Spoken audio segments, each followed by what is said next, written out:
Hello, everybody. I am Befallen Tragedy. You all know me. Who do I have with me? Who are my two co-hosts? Apparently we're going in alphabetical order, so I shall go first. So Okay. I am Delta, also known as Pitmarth Roy. Yeah, and I'm Lightning. You may know me from the Lightning Round. It's a podcast that goes up on Equestria Daily, so you may have heard of me or not. So our little group here is called Fanatic Fiction, and we will be discussing a new fan fiction. Well, not really new, but we'll be discussing another fan fiction each week. This week is My Little Dashie. Yeah, My Little Dashie is written by Rob Kikrin, 53. Came out around the end of last year. I think it says October 25th is when it came out on FimFiction. I think it was up on DeviantArt before that, though.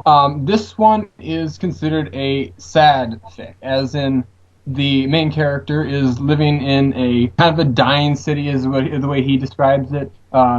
Businesses are going out of business, and people are foreclosing on their houses, and he ends up finding a Philly Rainbow Dash in a box. And I guess I won't go too much into the details if I don't want to spoil it for anyone, but I'm assuming most people have read it. All right, now what does a lot of the community think about it? Well, it's kind of split. I mean, people absolutely just hate it, especially if they're not Rainbow Dash fans, whereas the other half will say, this fic made me cry, this fic was like the best thing I've ever read. So it's really split. Okay, now, let's say you read the first few paragraphs. What is your first impression? First impression, I guess I'm interested to know how this happened, because, he finds this Philly Rainbow Dash in a box in the human world. This is not Equestria. This is, he lives in, like, Detroit or something like that. Funny you mention that. My first impression is, why does this guy live in Detroit? So, I mean, I guess I would wonder how she got there in the first place. Let's see, after reading the first few paragraphs, it's kind of awkward for me, because I wrote something a long time ago, back when I was like 14, that actually was a lot like this story, and it was long before I had read the story, so it kind of reminded me a little bit of what I had wrote. But if it was just on a basis of assuming I'd never read that story, never written my own, it would probably be something along the lines of, okay, there's probably a lot to be explained here, hopefully it'll be explained. However, I would prefer to have it just explained, little by little, not all at once. Mm-hmm. Whenever I first started reading, of course, my immediate thoughts were like, okay, this dude lives in Detroit. But then he starts to go more and more. I'm like, okay, this guy is like really, really sad. This guy's like, I live in this dying city. My parents, they're gone. I'm sad. I'm lonely. And it makes it, kind of tugs at your heartstrings. You're like, I can relate to that, or at least I think most bronies can. What do you guys think? Yeah, I mean, it is kind of a stereotypical brony thing where, saying kind of introverted. He said he doesn't have many friends. It's like interesting to see his depiction of what a brony is like. For the most part, I kind of agree with Lightning on that. It is somewhat stereotypical, but, if you want to have it as broad as you can, there's, you have introverts and extroverts, and, both of those come with stereotypical things that they're just naturally known for, where they either fit the stereotype or they don't. But, of course, it's probably a little bit easier to do with introverts, because, once again, brony status, a lot of people think they're introverted, which isn't true. I mean, I know plenty of people that are extroverts that are also bronies, but... Like AR? Yeah. Not that guy. Anyways, whenever the guy walks through the town from his work, and he comes across the box, and he says, I look in it, and I don't think anything about it. But then he goes home, and he's like, something was off about that box. I need to go get it. And he goes back, all of a sudden, Philly Rainbow Dash. My first thought, because I'm looking at this from like a psychological standpoint, is this dude's insane. Like, his mind is so overcome with, like, grief and sadness, and just, like, it's all just an extreme form of psychosis that he's imagining this. But that's just me. I don't think it was meant to be that way. I mean, I guess I could see where you're coming from right there, but when he wrote it, I mean, this was supposed to be a fan fiction where it actually happened. Twilight messed up the spell, like usual, and Rainbow Dash gets transported to the human world as a Philly. And so, when I read it, the first time, I kind of took it as, okay, this is just what happened. She's actually here and she's actually real. I'd say probably for me it was more of, psychological what was going through his mind. And for me it just comes across as it was hope against hope. Because, he he didn't know what was in the box, because if he had looked, then he would have immediately stopped, but he just kept going, and then eventually something was eating at him, saying, okay, what was actually in there? It's just something that makes you want to hope for something to change your life, something to be different. I like that message of hope. That can be taken in a very good way. But, as I said, I think it's just like the mind is an amazing thing, and it can do many strange things. It can even fool us into thinking we're seeing things, or you have false memories, and I think that's what it is with this. He needed hope. He needed something bright and colorful in his life, so he just put it there. But again, that's just me. So let's move on. So what happens next in the story? It jumps to a couple of years ahead, right? Well, not right away. I mean, it goes into the whole idea of teaching her how to write, right? Right, yeah, and talk. I guess the next few paragraphs do kind of jump to major points in her life: learning how to write, learning how to fly, getting her cutie mark. It talks about all that kind of stuff. I mean, seriously, when I read it the first time, the paragraphs almost seemed like journal entries. I can see that, yeah. Okay, we just need to get that out of the way. Did you like the fic or not, overall? Overall, this was one of the first fanfics I ever read. If not, I think it might have been the first one I ever read. And yes, I absolutely loved it. Delta? Let's see. I don't think it's the first fic I've ever read, but for My Little Pony, it's one of, if not the first. I can't remember off the top of my head if it was the first one or not. But I actually did like it, but then again, I'm a sucker for these kind of stories, because this is somewhat along the lines of what I write, so. I read it, and I immediately, I don't know why, I'm just like, this isn't sad. I didn't like it. I despise this. I know that may seem odd to a lot of people, but I didn't cry during it. The whole time, my mind was going through, this guy's just crazy. He's imagining all this, but yet the author's trying to provoke some sort of higher emotion from the audience. And because I'm a little conspiracy nuts, I immediately started thinking, oh, he did this for these and this reason. But I don't know why I didn't like it. Maybe it's just because it was trying to be sad. Well, here's the thing. The funny thing about it is, when I had my interview with Rob Cakrin 53, he said that he didn't try to make it a sad fic at first. That's just how it turned out. The fic was originally meant to teach the running community a lesson, saying, life's not always going to be fair. You can't always have what you want. Because at the very end, Dashie leaves, and there's nothing he can do about it. He can't go with her. She can't stay.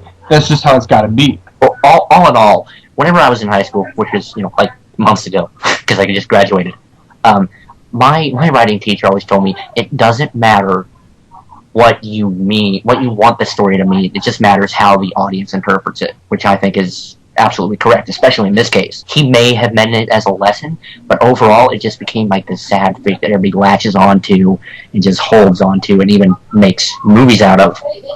Well, yeah, of course, most of those are dead by now, but there are some movies out there that I don't know if they're ever going to come to fruition, but I'd kind of like to see what they do with it. It could be really good if they do it well. They're going to make it a sad movie. We all know that. Oh yeah, well, it's a sad story. Yeah. So true. What do you guys think of the ending? Let's talk about that. It was sad. People had an issue with it. I mean, I know that a lot of people that were commenting on it, saying, you didn't have to do that. He could have gone with them. He had nothing here for him. But like I said, that's what the author had meant it to be, a lesson, saying, you can't always get what you want. But, I'm not going to sing it. Even though I want to, I'm not going to sing it. What are you not going to sing? You can't always get what you want. Okay.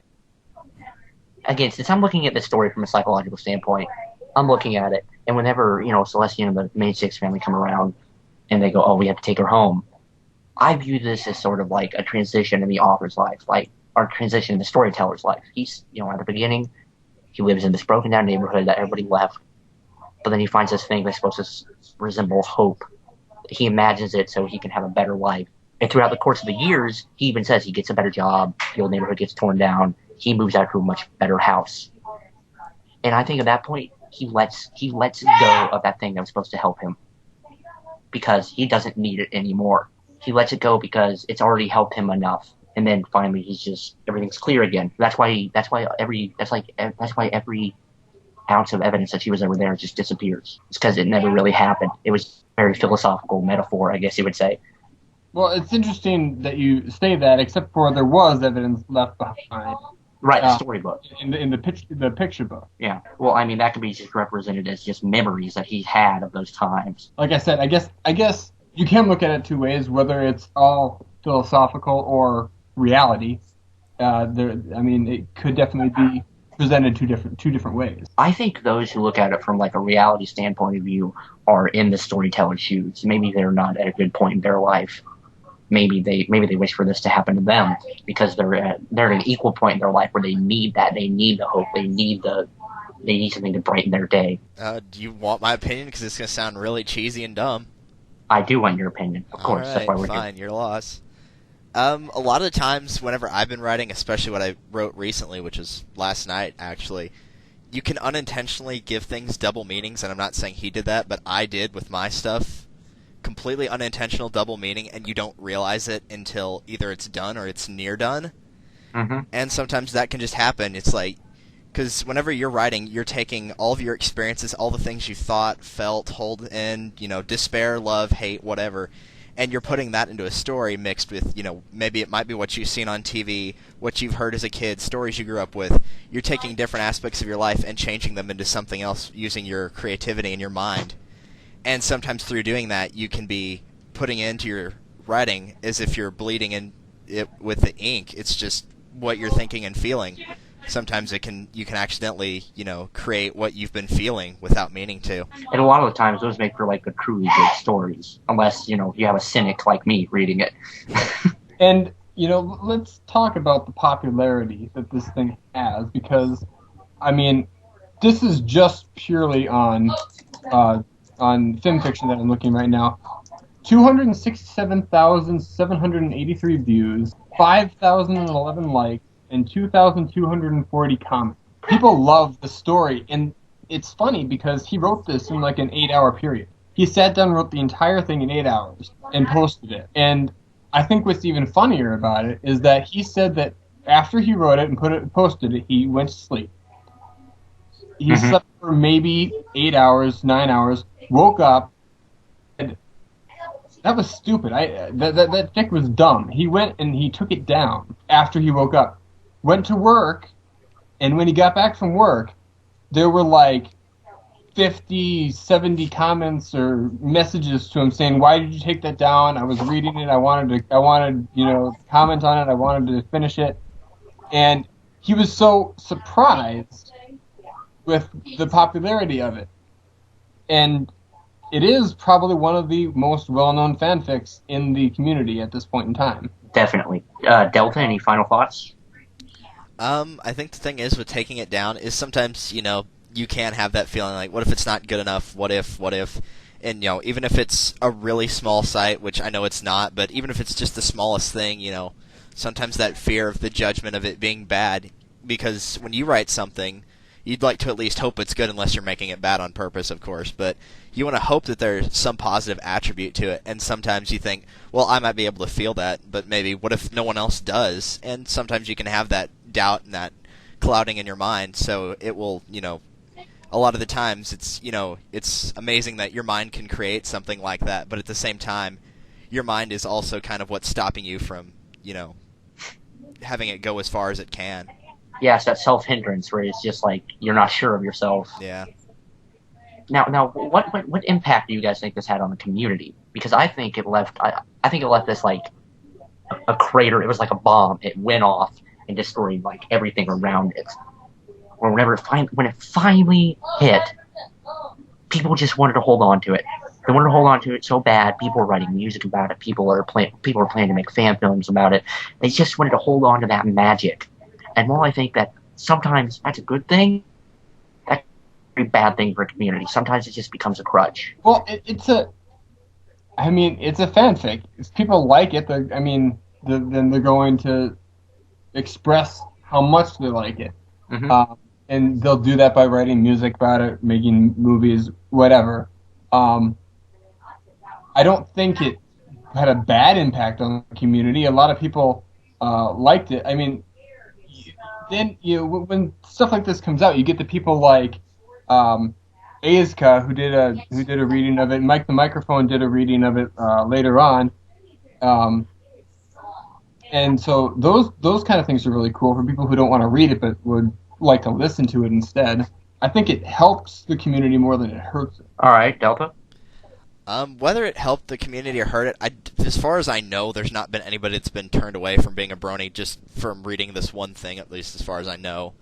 I mean, there have been people that dislike it, but it's not like from reading this you're going to be like, oh, well, what's the point in watching My Little Pony or anything like that if this is what it's all about, which it's not. So I think it does help the community. As for people wanting to hold on to it, I mean, they do hold on to things they like. Everyone does that. And for me, it's always been the concept of whenever you have something you enjoy doing, whether it be enjoy spending time with a person, enjoy writing, whatever it is, it's just always been the case of never look back but never forget.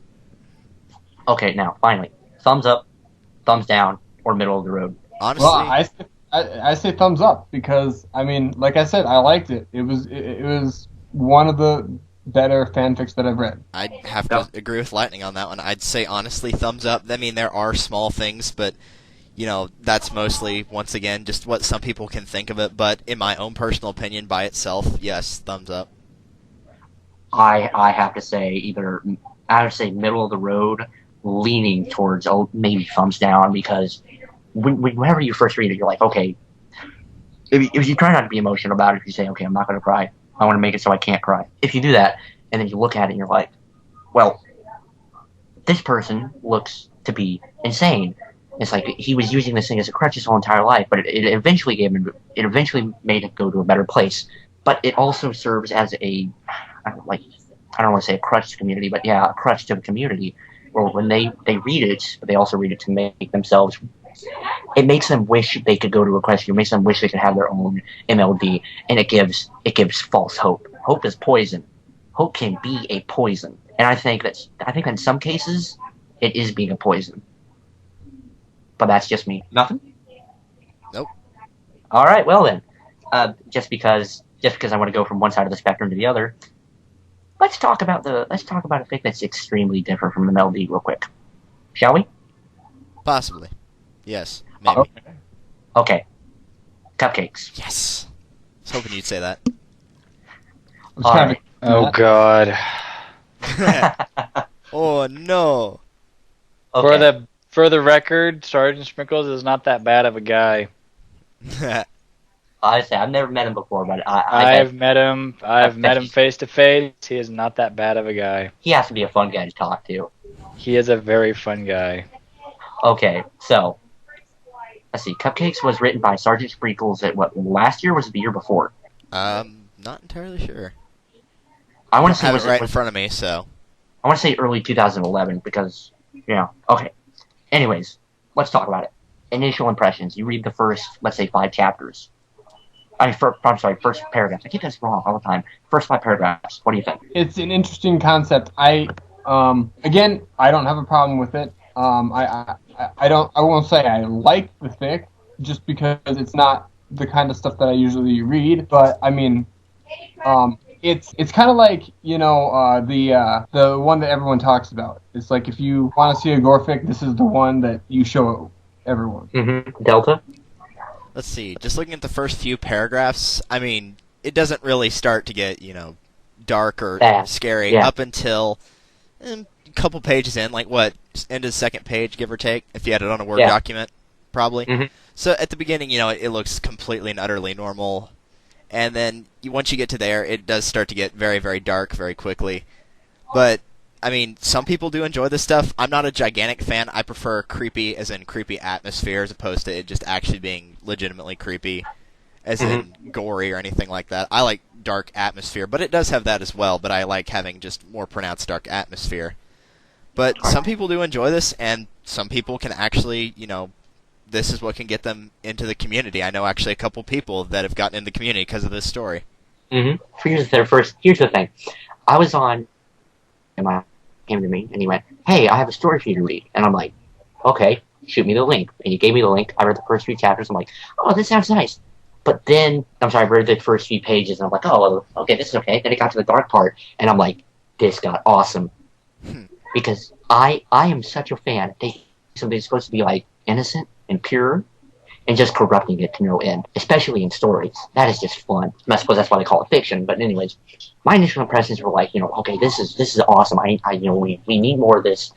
I think it's good to have more of this. I mean, to an extent. I think you can have like Cupcakes bad, or you can have like something even worse. Because I've seen some bad gore fics out there that nobody should ever read. You can go from Cupcakes to The Experiments of Sparkle. Oh gosh.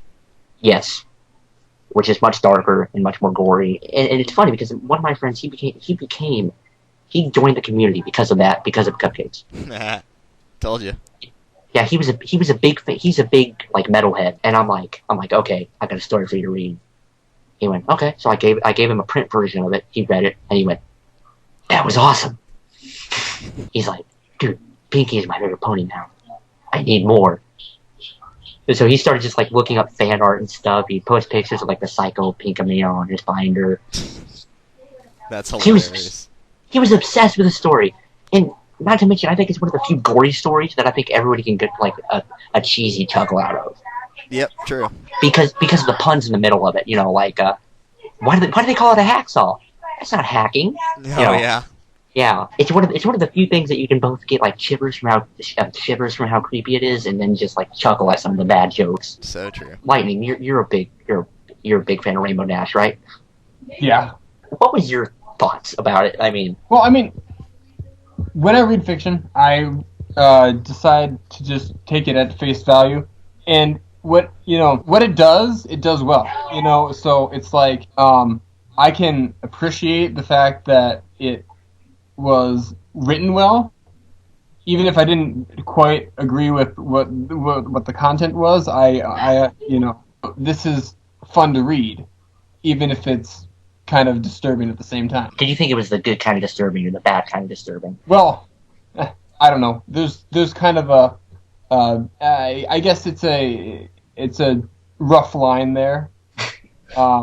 Like I can like a story like Cupcakes, but there's stories that are expressly made for the purpose of trying to outdo Cupcakes, like Sweet Apple Massacre, that I just don't like.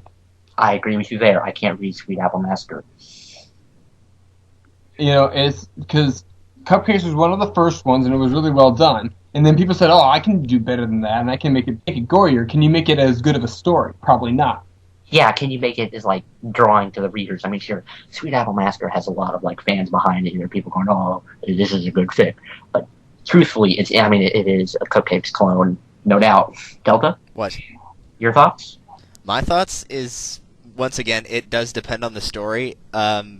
I kind of relate this in a way to Harper's Island, if anybody's ever seen that. It was released in 2009. It was essentially just 13 episodes, and it was about people being on an island, and they were getting killed off one by one. And it was designed to be horror, but it was also murder mystery, and the story behind it was really, really good. Unfortunately, it only had one season, but it was a really good story. And if it can have a good story, then that, in my opinion, is what makes it good. Whether it's the psychology behind it, or the actual, sometimes it just comes down to having good grammar, but if it's got a really good story about it, then I think that's honestly what makes some of the scary or gory stories good, is the actual story behind it and not just the gore. All right. Now, what lasting impact do you think this had on the community? I know probably a couple people had problems sleeping at night, not me, but... Unfortunately, this was one of the stories that did have a bad impact on the community, whereas, I'm not saying that it was, there were some people that said, I don't like this kind of stuff, and actually probably got out of the fandom because of it. There were some people that I know that just said, okay, this just completely killed my love for Pinkie Pie now. Which, it's like, you don't have to take it that way. Like I said, I still like Pinkie Pie, from the series. This story is not going to kill it for me. I agree, because, I was a fan of Pinkie Pie since Party 1, and because I think I'm a fan of her because when she can go from like this happy person to all of a sudden this really dark, like evil but lonely personality, and I always like that. Anyways, back to the topic. Delta, positive or negative impact?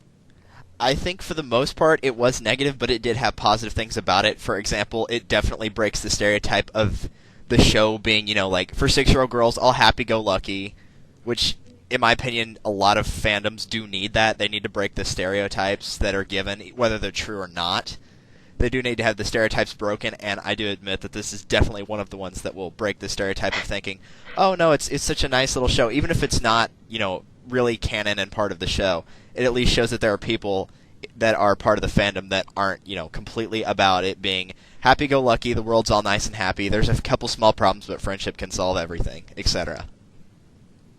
Yeah, I agree with you there. I think I agree with both of you. It did have a largely negative impact in the sense that it did throw some people out of the community, in the sense that it did spam fanfiction with the terribly bad sequels and things that were trying to outdo Cupcakes. But I did think it had a few positive impacts. It drew the line in the sand right there. It went, this is the point. This is the perfect mix. I mean, this is like the perfect level of gore for MLP. Right here. Pretty much. You cross that, you're going to be going into a lot of territory that people will not like. And so, but I like the story overall. I love the story. Great story. Everybody should read it at least once.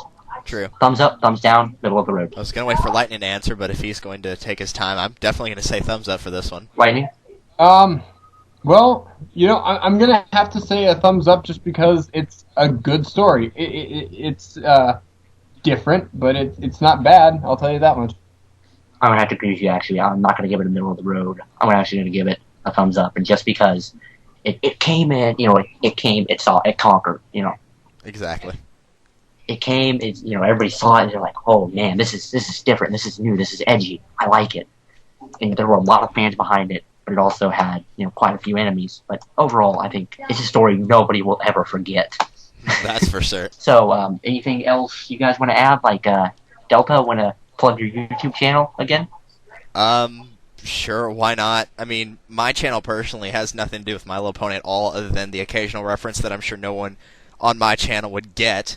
So I'll just stick with our collab channel of Muffin Lovin' Productions. I'll keep it short, though. Once again, for the most part, it's just us going over all the new pony games that have come out. We've done stuff like Ponymon, My Little Pony Magic Shards, where I did Awful on a Boss Fighter 3. Just different ones like that. Got plenty more projects in the making, seeing as there's a lot of new stuff coming out.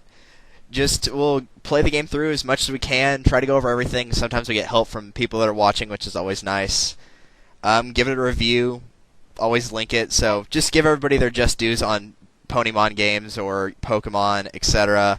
That's the main one that we stick with. But anytime there's a pony game that's out there, we usually just find it and then, try to spread the word about it and help them out as much as we can. And also, Lightning, you have a show on there. Yes, I do. My actual YouTube channel is called Indubitably Ponified. And what I do on my channel is I've got my podcast, The Lightning Round, where I will have, first of all, an interview every single week, and then second of all, just go over the different news that happened during the week. And I also have a cast of voice actors that do voiced fanfic readings. Currently, I'm doing a reading of Silent Ponyville. Oh God. Another good fic that we could probably talk about at some point in time. Okay, well, I don't have a YouTube channel, but I do have a fanfiction account where you guys will all be welcome to read my stories. That's Befallen Tragedy. Go figure. Befallen, not fallen, not the fallen. Befallen Tragedy. Go check it out. I think I have some good stories, and actually, we're gonna leave you one last note, a little spotlight on a fic that's currently being written. I want you guys to read it. It's a great story. The Unexpected Love Life of Dusk Shine. Has some Rule 63 in it. It's a meta comedy. It's probably one of the funniest fics I've ever read. That's not co-op. It's hilarious. You all should go read it. But I think that's all for us tonight. This is Befallen Tragedy. This is Lightning. And Delta/Pitmarth Roy. All right. Well, see you guys later. Bye. Bye. Bye.